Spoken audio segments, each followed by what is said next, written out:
어린아이들에게 이야기를 들려주면 아주 좋아합니다. 그리고 어린아이들은 그 이야기들을 100% 아주 스폰지가 물을 빨아들이듯이 쫙쫙 흡수를 하게 됩니다. 성경 이야기도 마찬가지입니다.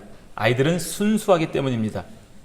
그런데 이제 그런 아이들이 사춘기를 통과하고 성인이 되면은 이야기를 해줘도 그렇게 좋아하지 않습니다. 그리고 100% 다 받아들이질 않습니다. 왜 그럴까요? 이 세상 살아가면서 많이 경험을 했기 때문인 것입니다. 어떤 고정적인 관념들이 생기기 때문입니다. 자신의 영역 안에서 만나는 사람과의 교제에서 생기는 어떤 특별한 인간관, 한국인들끼리 만나기 때문에 한국인들끼리 생긴 어떤 특별한 어떤 관점, 특정한 사회에서 생활하기 때문에 생기는 사회적인 통념들, 민주주의에서 살고 있기 때문에 생기는 통념들, 한국말 쓰는 언어, 문화적 배경에서 선택되고 또 제한된 책들을 읽어가면서 생기는 어떤 지식들, 완전한 지식이 아닌 불완전한 지식들은 고정관념들을 만들어냅니다. 이것은 나쁜 것이 아닙니다. 당연한 것입니다. 우리가 한국인이고 한국말 사용하고 여기서 살고 있기 때문에 생기는 관념들은 어쩔 수 없는 것입니다. 그것은 이상한 것이 아닙니다. 그런데 문제는 잘못된 고정관념이 생기는 것입니다. 한번 잘못된 것이 입력되면 그것을 수정하기는 정말 힘이 듭니다. 그래서 후에 진리가 들어와도 배척을 하게 됩니다. 우리는 그래서 이런 잘못된 고정관념을 깨트려야 됩니다. 벗어나야 됩니다. 그것은 어떤 자세이겠습니까? 나는 항상 불완전하다. 나는 틀릴 수 있다.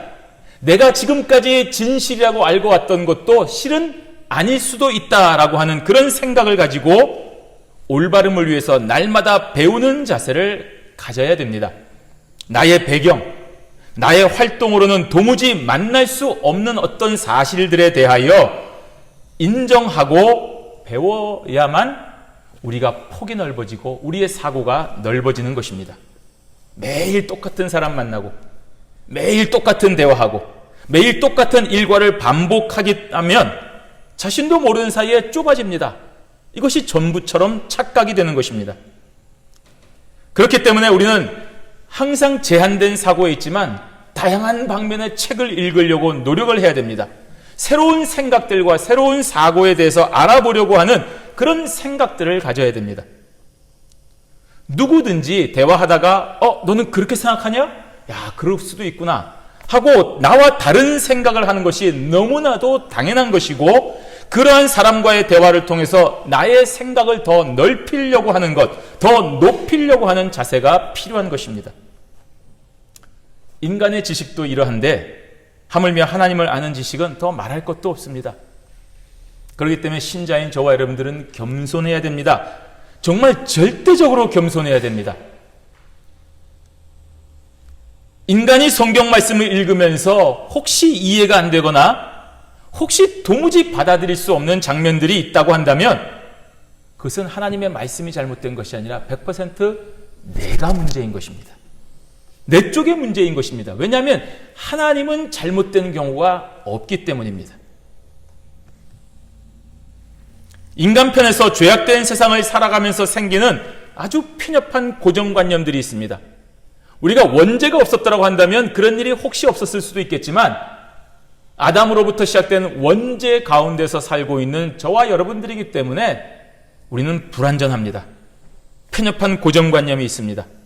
또 제한된 능력으로 인해서 하나님의 뜻을 100% 올바르게 이해할 수가 없습니다. 그래서 적어도 신자는 하나님의 말씀 앞에서 어떤 의문이 생기고 이해가 안 될 때에는 내가 문제인가 보다, 내 쪽에 무슨 어려움이 있나 보다 라고 생각을 하고 열린 마음으로 이러한 하나님의 말씀을 잘 이해하고 받아들일 수 있도록 기도하고 노력을 해야 됩니다. 그러면 반드시 하나님께서 저와 여러분들의 그러한 자세에 긍휼을 베푸시고 은혜를 주셔서 깨닫게 해 주시는 것입니다.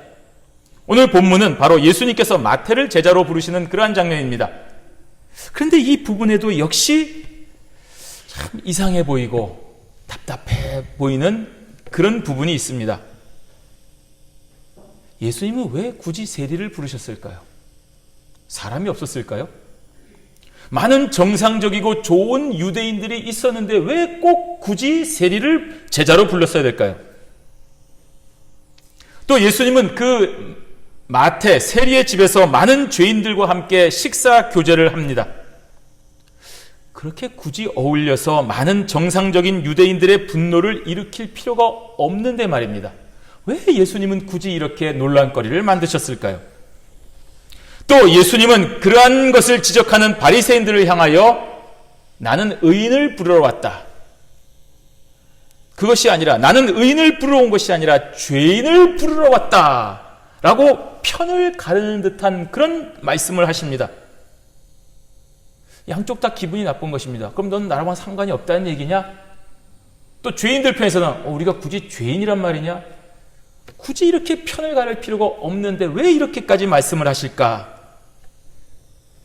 지금뿐 아니라 당시의 유대인들도 정말 받아들이기 힘든 모습이고 굳이 예수님께서 이렇게까지 하실 필요는 없으실 것 같은데 하는 생각이 드는 그런 장면입니다. 그러나 다시 말씀드리지만 이것은 우리 편에서의 생각입니다. 지금 우리가 이해하지 못하고 받아들이지 몰라도 예수님은 반드시 어떤 뜻이 있으셔서 이러한 행동을 하시고 이러한 말씀을 하신 것이며 그것이 100% 옳은 것입니다. 그러므로 신자는 이러한 생각을 하기보다는 왜 예수님께서 이렇게 하셨을까? 내가 모르는 무슨 뜻이 과연 무엇일까?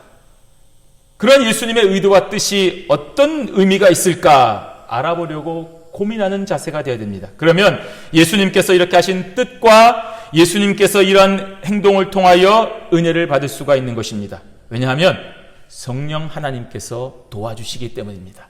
우리가 진실한 마음으로 배우려고 하면 성령 하나님께서 우리에게 깨달음을 주시는 것입니다. 오늘 이 시간 우리가 가진 잘못된 고정관념들을 다 내려놓고 오늘 예수님의 행동과 예수님의 말씀에 은혜를 받는 그러한 시간이 되시기를 바랍니다. 우리 예수님의 부르심은 분명히 한 가지 기억해야 될 것은 거역할 수 없다는 사실입니다. 예수님은 이 땅에 오셔서 33년의 시간을 보내셨습니다. 그 중에 3년은 바로 공적인 생애로 살아가셨습니다. 성경에 나오는 이 4복음서는 바로 그 3년의 생애에 집중적으로 기록을 하고 있는 것입니다. 왜냐하면 이 기간이 정말 중요하기 때문입니다. 예수님의 공생의 기간인 3년 동안의 행적은 철저하게 하나님의 뜻에 합당하도록 순종하는 기간이었습니다. 단 한 번도, 단 한순간도 그 하나님의 뜻에서 벗어나지 아니하시고 온전히 하나님의 뜻에 합당한 그러한 삶을 살아가셨습니다. 그러한 순종의 삶이기 때문에 예수님의 그 삶의 행적 동안에 우연히 돌발 상황 그런 것은 전혀 없었습니다. 그렇기 때문에 오늘 본문의 마태를 향한 부르심도 원래 계획 가운데 있었다는 사실을 깨달아야 되는 것입니다. 우연히 지나가다가 갑자기 마태를 보고 그래 내가 한번 세리 중에서도 제자를 한번 삼아보자 라고 해서 너 나를 따르라 라고 불러주신 것이 아닙니다. 그렇기 때문에 인간 마태는 구원자이신 예수님의 부르심에 거역할 수가 없는 것입니다. 오늘 본문 9절 말씀 우리 함께 읽어보도록 하겠습니다. 예수께서 그곳을 떠나 지나가시다가 마테라 하는 사람이 세관에 앉아 있는 것을 보시고 이르시되 나를 따르라 하시니 일어나 따르니라. 아멘. 예수님께서 마태를 부르셨습니다. 근데 왜 하필이면 당시 유대인들에게 좋지 않은 평가를 받는 세리를 부르셨을까요? 사람이 없는 것도 아니고 또 세리 집단의 어떤 지지와 서포트를 받아야 되는 것도 아닌데 왜 굳이 세리로 잘 먹고 잘 살아가고 있는 마태를 부르셨을까요? 존경받는 사람, 평범한 사람을 불렀으면 예수님께 더 도움이 되고 효과적이었을 텐데 말입니다. 왜냐하면 마태를 부르시는 것이 원래 하나님의 예정이기 때문입니다. 세리 마태를 부르는 것이 아니라 원래 마태를 이때에 부르도록 예정되어 있었던 것입니다. 그리고 예수님은 정확한 시간에 마태를 부르셨습니다. 그런데 문제는 마태가 그 시간에 세리가 되어 있었던 것입니다. 이것이 죄악된 세상에서 살아가고 있는 인간 세상의 현실인 것입니다. 마태는 세리가 되어서는 안 되는 것입니다.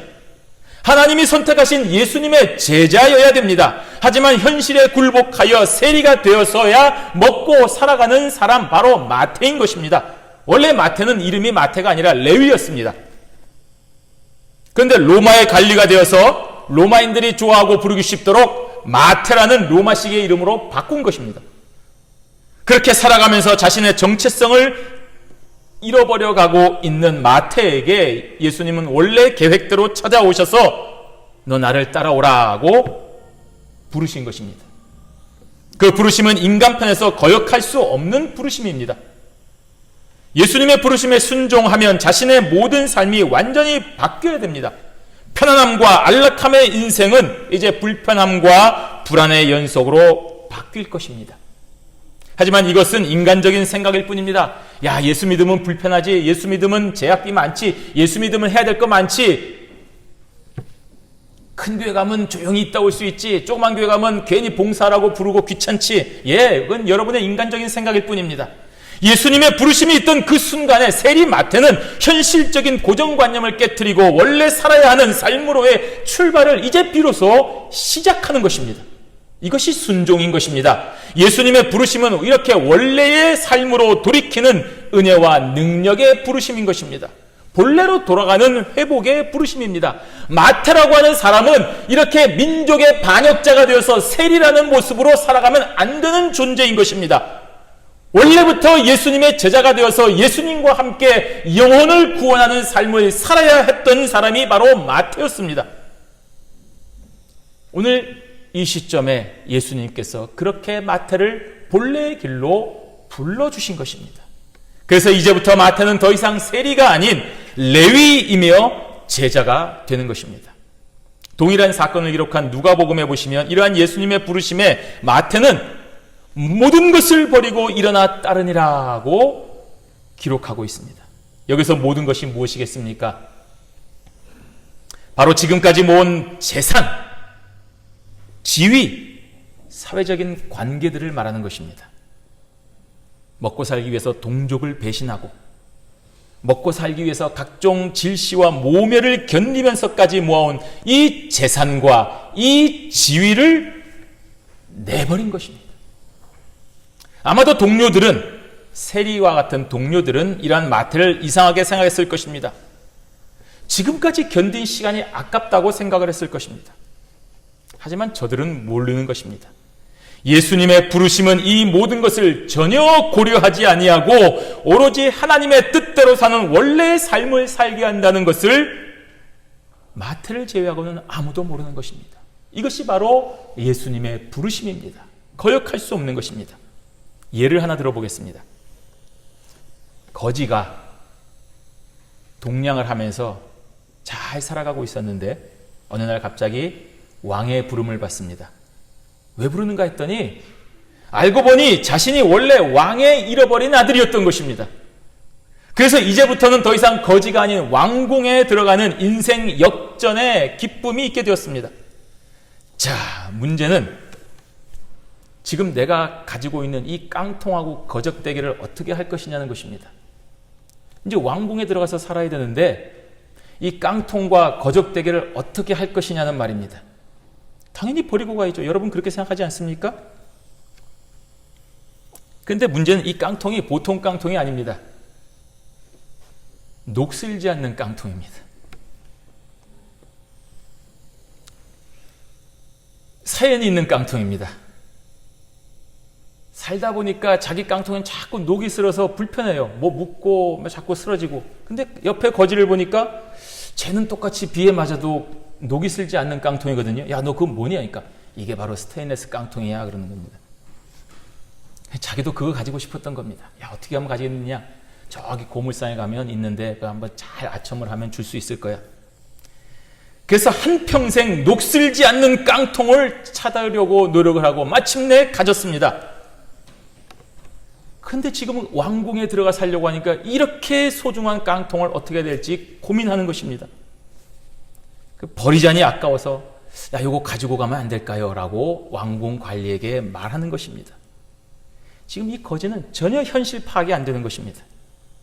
왕궁이 어떤 곳인지를 모르기 때문에 자신의 깡통을 가지고 가야만 되는 것입니다.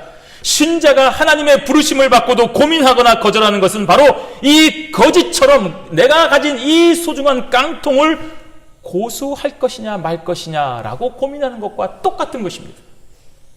여러분, 이 세상의 어떤 것도 예수님의 부르심 앞에서 고려 대상이 될 수가 없습니다. 다 내려놓고 주님을 따라가야 됩니다. 그것이 바로 저와 여러분이 가야 될 본래의 길이기 때문인 것입니다. 돈 때문에 나는 하나님의 일을 갈 수가 없습니다. 내가 지금까지 쌓은 명예 때문에 하나님이 맡기신 일을 하지 못합니다. 내가 지금 예수 믿는 신자라고 공표하면 내가 가진 권력을 놓아버려야 되는데 그럴 수 없습니다. 내가 어떻게 얻은 권력인데요? 어떻게 얻은 돈인데요? 어떻게 얻은 명예인데 내가 이걸 어떻게 이렇게 쉽게 버릴 수가 있겠습니까? 그런데 여러분이 그토록 소중하게 여기시는 그 돈, 명예, 권력, 자녀, 집, 자동차, 하나님의 나라에서는 이 거지 깡통 같은 것입니다. 아무 필요가 없는 것들입니다. 여러분, 죽을 때 그런 거 가지고 가시는 분 계십니까? 벤츠 타고 좋은 집에 산다고 죽을 때 고속도로로 가는 사람 있습니까? 거기 좋은 일 예약된 거 있습니까? 없습니다. 하나님의 나라에는 전혀 필요치 않은 것들입니다. 그런 것을 추구하는 것은 본래 우리의 길이 아닙니다. 우리는 하나님께서 예정하셨고 선택하신 아들이며 제자인 것입니다. 그러므로 지금 이 순간 우리를 향하여 부르시는 너 그거 다 내려놓고 나를 따라오라 라고 하신 예수님의 부르심에 거역하거나 주저하시면 안 되는 것입니다. 즉각 순종하여서 우리가 가지고 있는 이 잘못된 집착을 다 내려놓고 모든 것을 다 버려버리고 일어나 주님을 따라가는 그러한 성도들이 되시기를 바랍니다. 두 번째는 바로 이러한 예수님의 부르심은 죄인들을 구원하는 부르심이라는 것을 기억하셔야 됩니다. 유대인들도 놀라고 세리들도 놀랐고 로마 관리들도 이러한 마태의 즉각적인 결정을 보고 아주 놀랐을 것입니다. 어쩌면 한순간의 객기라고 생각했을 수도 있습니다. 얼마 못 가서 다시 돌아올 것이다 라고 했을 수도 있습니다. 하지만 그 이후 마태의 행적을 보면 전혀 그렇지 않다 하는 것을 보게 됩니다. 우리 10절 말씀 함께 읽습니다. 예수께서 마태의 집에서 앉아 음식을 잡수실 때에 많은 세리와 죄인들이 와서 예수와 그의 제자들과 함께 앉았더니, 마태가 예수님을 자신의 집으로 초청해서 대접을 했습니다. 이것은 바로 진실로 예수님을 따르고자 하는 이 마태의 의지를 잘 보여주고 있는 것입니다. 이제 더 이상 마태가 아닌 본래대로 레위로 돌아가고 있는 것입니다. 진짜 회복의 길인 것입니다. 사람이 정말 변했다는 것을 보여주게 됩니다. 그리고 예수님께서 그 초청에 응하셨다는 것은 예수님께서 이러한 세리 마태를 어떠한 편견도 가지지 아니하고 거리낌도 없이 진짜 제자로 인정하셨다는 사실입니다. 왜냐하면 당시에 함께 식사한다는 것은 아무하고나 하는 것이 아닙니다. 극도의 친밀함과 인격적인 교제를 가지고 있다는 것을 드러내는 것이 바로 함께 식사하는 것입니다.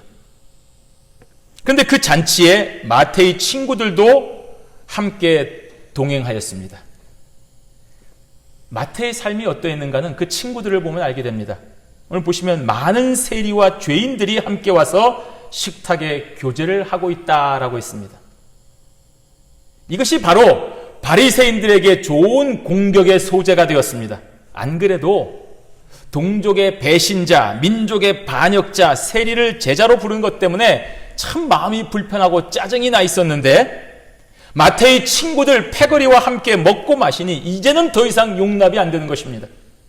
저 민족 반역자들, 저 사회 불만 세력들이 자신들과 같이 하나님의 자녀들이 된다는 사실을 도무지 용납할 수가 없는 것입니다. 도저히 받아들여지지 않는 것입니다. 우리 11절 말씀 함께 읽습니다. 바리새인들이 보고 그의 제자들에게 이르되 어찌하여 너희 선생은 세리와 죄인들과 함께 잡수시느냐? 어찌하여 너희 선생은 이러느냐. 이 바리새인이 가지고 있는 고정관념을 아주 극명하게 드러내고 있는 부분입니다. 세리 마태를 제자로 삼은 것도 마음에 안 드는데 그의 죄악된 무리들과도 이렇게 친밀한 교제를 하고 있으니 어쩌려고 이러십니까? 어찌하여 너희 선생은 이러느냐. 받아들여지지가 않는 것입니다. 그래서 제자들에게 예수님의 저러한 행동을 격렬하게 비난하는 것입니다. 너희 선생님은 왜 저러느냐? 너희들 정말 너 이거 한번 생각해봐라. 이럴 수 있느냐? 그래서 제자들이 예수님을 떠나도록 충동질한 것입니다. 이러한 바리새인들의 지적에 제자들은 제대로 대처할 능력이 없었습니다. 아니 어쩌면 제자들도 세리를 자신들과 같은 위치로 부르신 예수님의 처사에 은근히 불만을 가지고 있었는지도 모릅니다. 아마 그랬을 것입니다. 주님, 왜 굳이 민족 반역자를 제자로 영입하십니까? 저럴 필요가 있겠습니까? 자기들끼리 수군수군 됐을 것입니다. 그래서 바리새인들과 마찬가지로 세리의 패거리들과 함께 교제하며 동급으로 취급받는 것에 대하여 자존심도 상하고 모욕적인 기분도 들었을 것입니다. 야, 정말 예수님하고 내가 끝까지 같이 제자의 길을 가야 될까? 세리들과 함께 내가 같이 제자로서 살아야 될까? 왜냐하면 예수님의 제자들 중에서는 무력으로 로마를 대항하여 싸우려는 열심당 당원들도 있었기 때문입니다. 오늘날로 말하면 주사파도 있고 친일파도 있는 것입니다. 그런 당이 깨지죠. 불협화음이 없을 수가 없는 것입니다. 그래서 제자들은 이러한 바리새인들의 격한 불만을 여과 없이 예수님에게 전하했습니다. 마치 우리는 안 그러는데 여론이 그렇다라는 식으로 말입니다. 그런데 예수님은 전혀 뜻밖의 대답을 하십니다. 이에 바리새인과 제자들은 엄청난 충격을 받습니다. 우리 12절 말씀 함께 있습니다.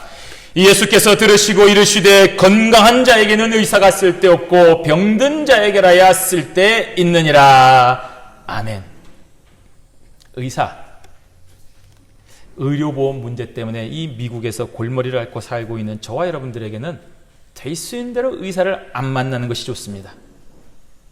각종 검사를 한 후에 어제 검사했는데 오늘 갑자기 의사한테서 전화가 오면 일단 덜컹 하는 것입니다. 야, 뭐 문제가 있나 보다. 근데 한참 지나서 메일로 턱 날라오고 아무 문제 없으니까 1년 뒤에 다시 검사하러 오세요 라고 하면 정말 기분 좋지 않습니까? 내가 건강하다는 증거이기 때문입니다. 건강한 자에게는 의사를 만날 필요가 없는 것입니다. 하지만 그렇게 우리가 기분이 좋아도 다 압니다. 내가 한평생 의사를 만나지 않고 살아갈 수는 없다는 사실을 압니다.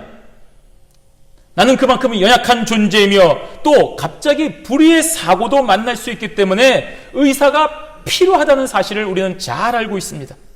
그렇기 때문에 혹시라도 주변에서 자신은 건강하기 때문에 나는 의사가 필요 없다라고 큰 소리치는 사람 보면 저렇게 생각이 없을까? 저렇게 한심할까? 하는 생각이 들게 됩니다. 예수님께서 바리새인들에게 그리고 제자들에게 하시는 말씀은 정확히 이러한 이유인 것입니다. 인간은 모두 죄인인데 그 죄인들이 자기가 죄인임을 인정하지 아니하고 다른 사람들을 정죄하고 나와 분리시켜달라고 분리하고 스스로를 의롭다고 착각하고 있느냐라고 지적하시는 것입니다. 너희들도 죄인이면서 왜 인정하지 않고 너희들은 스스로 의인이라고 착각하여 저 다른 사람들을 멸시하고 천대하고 거리낌을 느끼고 있느냐라고 책망하시는 것입니다. 그렇지 않습니까, 여러분? 과연 바리새인들은 세리와 죄인들을 향하여 자신들과 분리되어서 저들을 공격하고 사회적으로 매장시킬 만큼 깨끗한 사람들입니까? 그렇지 않습니다. 저들은 거룩한 하나님의 말씀을 잘못 해석하고 잘못 가르쳐서 오히려 하나님으로부터 자신들도 멀어지고 저 백성들도 더 멀어지게 하는 흉악한 죄인들입니다. 그런데도 그 사실을 모르고 자신들만 거룩하고 자신들만 의인인 것처럼 착각하고 있는 자들이 바로 바리새인들인 것입니다. 그러한 상태에 있는 바리새인들임을 예수님께서 아주 정확하게 지적하시고 책망하시는 것입니다. 신자가 교만하면요, 바리새인이 됩니다. 내가 예수님의 은혜를 받았다고 해서 나에게 무슨 공로가 있어서 그래요 예수님, 나와 같은 사람을 구원해 주셔야지 누구를 구원하시겠습니까? 제가 그래도 봉사 열심히 하고 제가 그래도 헌금 많이 내고 제가 그래도 열심히 하나님의 뜻에 합당해서 이렇게 될 줄 알고 저를 구원해 주신 것이지요 라고 생각하는 그 순간 우리는 바로 바리새인이 되는 것입니다. 예수님의 은혜와 사랑이 나의 공로, 나의 행위에 있다고 생각하는 그 순간 우리는 다른 사람들이 눈에 들어오기 시작합니다. 다른 사람들의 행위가 눈에 거슬리게 되는 것입니다. 나보다 봉사 덜하면 손가락질 가게 되어 있습니다. 나보다 뭘 못하는 사람을 보면 야, 너 그렇게 하면 안 되지 라는 생각이 들게 되는 것입니다. 그리고 나는 선하고 저 사람은 악하다라고 여기게 됩니다. 그리고 하나님 앞에 기도합니다. 하나님, 언제까지 저렇게 놔두실 것입니까? 하나님, 쟤들은 좀 제거해 주셔야 되지 않습니까? 쟤들한테 불을 좀 내려서 좀 깨우쳐 주셔야 되지 않습니까? 하나님, 나와 같은 의인을 저 죄인들과 언제까지 함께하게 하시렵니까? 라고 기도하게 되는 것입니다. 이것이 바로 오늘의 바리새인들의 아주 전형적인 모습인 것입니다. 그러한 자들에게 예수님은 오늘 분명하게 선언하고 계시는 것입니다. 당신께서 이 세상에 오신 이유는 바로 그러한 너와 같은 죄인들을 구원하시기 위함이라는 것을 선포하시는 것입니다. 아담의 범죄함으로 인하여 멸망당한 이 세상의 택자들을 구원하시려고 하나님이신 예수님께서 하늘 보좌 떠나 이 땅으로 오신 것입니다. 자신이 흉악한 죄인이면서도 그 사실을 모르고 선하고 착하고 생각하고 다른 죄인들을 향하여 편을 가르고 내치고 있는 그렇게 어리석은 죄인들을 향하여 오신 것입니다. 왜 나에게 왔습니까? 라고 배척하는 죄인들을 구원하시기 위하여 십자가에서 죽으신 것입니다. 그 위대한 십자가 선언을 통하여 우리 모두는 죄인인 것을 깨닫게 됩니다. 그리고 드디어 나와 같은 죄인을 구원하여 주신 위대한 하나님의 사랑을 찬송하고 감사하게 되는 것입니다. 오늘 눈 떴을 때 하나님 또한 생명을 주시고 또 하루를 저에게 주셔서 하나님의 일을 하게 하시니 감사합니다 라고 하나님께 고백하게 되는 것입니다. 죄악에 빠진 자들을 의롭다고 하시며 부정한 것으로 얼룩진 자들을 당신의 피로 깨끗하게 씻기시고 길을 잃어버린 자에게 올바른 길로 인도하시며 혐오스러운 악행으로 자포자기한 인생들, 나와 같은 것이 무슨 하나님의 아들이겠느냐, 내가 이렇게 잘못 범하고 내가 이렇게 죄악이고 나의 삶이 이렇게 흐트러졌는데 내가 무슨 하나님의 자녀이겠느냐라고 자포자기한 인생들을 다시금 하나님을 위한 인생으로 회복시키시는 예수님의 사역을 기억해야 되는 것입니다.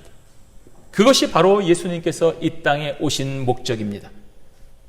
의사가 되어서 환자가 아닌 돈과 명예와 방송 출연만을 추구하는 것은 올바른 삶이 아닙니다. 그렇기 때문에 의사는 환자에게 있을 때 가장 의사다운 것입니다. 교사는 교단에서 학생에게 가르칠 때에 가장 교사에 빛나는 인생이 되는 것입니다. 이처럼 신자는 자신을 위하여 피 흘리신 예수님의 사랑을 생각하고 나와 같은 죄인을 위하여 그 복음을 전하는 것이 사명인 것입니다. 그렇기 때문에 지금 세리와 죄인들과 함께 식사하시는 예수님이 전혀 이상하게 생각되지 않는 것입니다. 그러므로 구원받은 성도는 제사가 아닌 긍휼의 마음으로 하나님의 뜻을 따라가야 됩니다. 이것이 바로 예수님의 명령입니다. 우리 13절 말씀 함께 읽습니다. 너희는 가서 내가 긍휼을 원하고 제사를 원하지 아니하노라 하신 뜻이 무엇인지 배우라. 나는 의인을 부르러 온 것이 아니요 죄인을 부르러 왔노라 하시니라. 아멘. 역시나 오늘 지금 바리새인들은 예수님의 말씀을 전혀 조금도 이해하지 못했습니다. 혹시 이해했더라도 그것은 당신의 말씀이지 내가 받아들이고 싶은 마음은 없습니다. 라고 받아들일 생각이 없는 것입니다. 예수님은 그 사실을 아시고 바리새인들에게 떠나가라고 말씀하시는 것입니다. 그리고 가서 좀 더 배우라고 가르쳐 주십니다. 내가 긍휼을 원하고 제사를 원하지 아니하노라 하신 뜻이 무엇인지 배우라고 했습니다. 이 말씀은 구약의 선지자인 호세아서 6장 6절의 말씀입니다. 저들은 구약을 잘 알고 있습니다. 호세아 선지자의 말씀을 잘 알고 있습니다. 하나님의 말씀으로 인정하고 있습니다. 그 말씀이 가르치고 있는 뜻을 다시 한번 너희들이 잘 생각해보고 좀 배우라는 것입니다. 나는 인애를 원하고 제사를 원하지 아니하며 번제보다 하나님을 아는 것을 원하노라. 호세아 선지자 6장 6절의 말씀입니다. 하나님은 호세아 선지자를 통하여 제사가 아닌 인애를 원한다고 했습니다. 번제보다 하나님을 아는 것을 원하신다고 했습니다. 구약에서 말입니다. 형식에 치우친 제사보다는 형제를 지극히 사랑하는 인애하는 마음을 원하신다는 것입니다. 예배 잘 드리고 교회 생활 잘 하면서 정작 내 이웃을 향하여는 교만하고 차별하며 편을 나누고 공격하는 것은 하나님이 원하시는 모습이 아니라는 것입니다. 율법에 기록된 각종 여러 가지 번제들은 빠짐없이 잘 드리지만 그 번제를 제정하신 하나님의 뜻을 모른 채 기계적으로 번제하고 습관적으로 번제하고 익숙함으로 드리는 번제, 하나님은 그러한 번제와 그러한 제사를 원하지 아니하신다는 것입니다. 그러므로 성도는 내 이웃을 내 몸과 같이 사랑하라고 하는 이 계명이 왜 크고 왜 제일 되는 계명이며 하나님께서 기뻐하시는 전부라고 가르쳐 주신 그 예수님의 말씀을 분명히 기억하고 실천해야 됩니다. 그래서 여러분, 그리스도인들의 모임에는 기쁨과 긍휼, 사랑이 넘쳐야 되는 것입니다. 거룩하고 진실된 예배와 함께 사랑과 긍휼이 넘치는 교제가 있어야 됩니다. 예배만 드리고 자신이 해야 될 일을 다 했다고 집으로 휙 가버리는 것은 오늘 바리새인들의 모습인 것입니다. 예배와 함께 예배 드리고 나서 교회에서 내가 할 수 있는 것 기쁘게 감당해야 됩니다. 함께 예배드리는 모든 성도들이 그리스도 안에서 나와 같은 진실한 가족임을 기억하고 저들과 함께 웃을 수 있어야 됩니다. 야, 당신 오늘 기분 좋은 일이 있는 모양입니다. 무슨 일입니까? 함께 즐거워합시다. 오늘 당신은 왜 이렇게 슬퍼합니까? 왜 힘든 일이 있습니까? 알려주시면 같이 한번 그 어려움을 나누도록 하겠습니다. 하고 함께 울 수 있어야 됩니다. 그것이 바로 나를 죄악된 삶에서 건져주신 그리스도의 십자가 사랑에 감격하여 내가 가는 곳마다 나를 만나는 모든 사람들에게 참되고 진실한 복음을 전하는 전도자의 삶인 것입니다.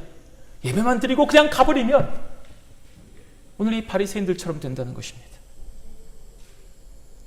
나와 함께 예배하는 그리스도의 몸된 지체된 모든 성도들의 표정 하나, 행동 하나, 감정 하나에 나와 같은 마음으로 느낄 수 있어야 된다는 말입니다.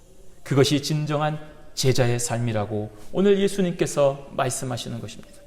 사랑하는 성도 여러분, 예수님께서 이 땅에 오신 이유는 의인이 아니라 죄인을 구원하기 위하여 오셨습니다. 누가 죄인입니까? 모두 죄인입니다. 예외가 없습니다. 혹시 여러분, 나는 경건하고 나는 죄가 없고 나는 문제가 없다고 생각하시면 그것이 바로 그리스도를 대적하는 것임을 알아야 됩니다. 주님, 멀리서 오셨네요. 굳이 저한테까지 안 오셔도 되는데 저는 괜찮으니 저쪽에 가셔서 저기 있는 저 죄인들을 위하여서 수고하시면 되겠습니다. 라고 하는 것은 예수님을 모욕하는 심각한 죄악입니다. 그것이 바로 적그리스도인 것입니다. 그러므로 예수를 만난 성도는 이제 더 이상 죄악 가운데서 거하지 말아야 됩니다. 예수 그리스도를 인하여 경건하고 예수 그리스도를 인하여 거룩한 삶을 살아가야 됩니다. 그것이 바로 예수님께서 이 땅에 오신 목적대로 사는 신자의 삶인 것입니다. 바로 그렇게 살아갈 때에 하늘의 참된 복을 우리는 계속하여 맛보게 되는 것입니다. 여러분, 운동하시면 몸이 상쾌해지는 것을 느끼게 됩니다. 아주 기분이 좋습니다. 뿌듯해집니다.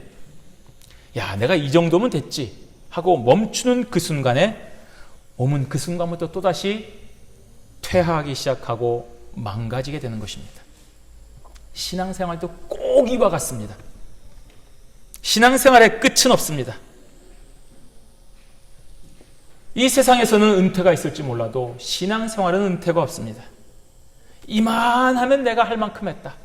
내가 이만하면 이 교회에서 그만하면 됐다. 그런 거 없습니다, 여러분. 천국으로 돌아가는 그 순간까지 여러분들에게는 해야 될 일이 있습니다. 여러분들은 하셔야 됩니다. 내가 할 수 있는 모든 것을 다 해야 됩니다. 어린아이 때는 어린아이처럼 일해야 되고, 장년은 장년대로 일해야 되고, 노년은 노년의 일을 해야 되는 것입니다. 그러므로 신앙생활에 난 이제 더 이상 못하겠다, 번아웃은 없습니다. 부작용 없습니다. 예수 그리스도를 따라 제자된 삶을 힘차게 살아가면 살아갈수록 놀라운 은혜와 기쁨이 계속하여 생기는 것입니다. 내가 이 정도의 기쁨을 맛봤는데 더 이상의 기쁨이 있을까? 그러나 그 순간에도 포기하지 않고 계속하여 하나님을 기쁘시게 하는 생활을 하면 이전보다 더 놀라운 기쁨이 우리에게 있다는 것을 체험하게 되는 것입니다. 바로 이것이 그리스도 안에서의 새 생활인 것입니다. 여러분, 이 생활을 포기하시면 안 됩니다. 마귀는 우리를 유혹합니다. 이제 그만해도 돼. 이젠 저 사람한테 넘겨줘도 돼. 이젠 더 이상 나서지 마. 이제 너까지 그럴 필요는 없어. 마귀의 속삭임입니다. 저와 여러분은 천국 가는 그날까지 주님께서 두 팔 벌려 그동안 수고했다, 착하고 충성된 종아 라고 불러주시는 그 순간까지 우리의 받은 달란트대로 끝까지 최선을 다해야 되는 것입니다. 이것이 바로 신자의 길인 것입니다. 이렇게 죄인된 우리를 위하여 찾아오셔서 불러주시고 구원해 주셔서 마침내 이제 더 이상 세리의 삶이 아닌 의인 레위의 삶을 살아가게 하여 역사하시는 예수 그리스도의 부르심을 따라 기쁨과 감사가 날마다 넘치는 제자의 삶을 살아가는 저와 여러분들이 되시기를 주님의 이름으로 축원합니다. 아멘.